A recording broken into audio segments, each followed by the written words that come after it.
Krisis air bersih mulai melanda ribuan warga di Maros, Sulawesi Selatan. Untuk memenuhi kebutuhan air bersih, warga kini mengandalkan air tambak sebagai alternatif. Krisis air bersih mulai dirasakan warga di Maros, Sulawesi Selatan. Ada 6 kecamatan dengan total 20.000 kepala keluarga yang terdampak krisis air bersih. Salah satu daerah yang terdampak kekeringan berada di Kecamatan Maros Baru. Warga tak lagi menerima suplai air bersih dari PDAM. Air bersih dari perusahaan swasta memang tersedia, namun butuh dana tak sedikit untuk sekedar membeli air. Untuk satu tangki air bersih, warga harus merogoh kocek hingga Rp100.000. Warga kini mengandalkan air tambak, meski berwarna hijau dan berbau. Memang tidak ada air bersih, makanya pakai air rempah. Ada di sini air bersih, Pak. Jadi rasanya bagaimana nih, Bu?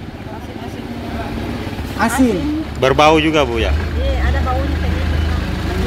Kalau tidak ada lain air bersih dulu baru sampai ke air sedikit. Air apa ini, Bu, tadi? Air rempah. Air rempah. Jadi air bersih cuma dapatnya dari air hujan. Dari sana, dari sumur.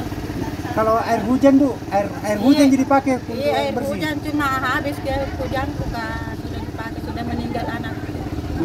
Untuk anunya sehari-hari bagaimana didapat? Beli atau apa? Iya, ini waktu meninggal anakku beli kasih 100.000 tapi nambahnya orang bak dari mana satu dorong. Badan Penanggulangan Bencana Daerah Maros mulai mendistribusikan air bersih pada warga terdampak kekeringan. Dalam sehari, 4 armada diterjunkan ke wilayah terdampak krisis air bersih.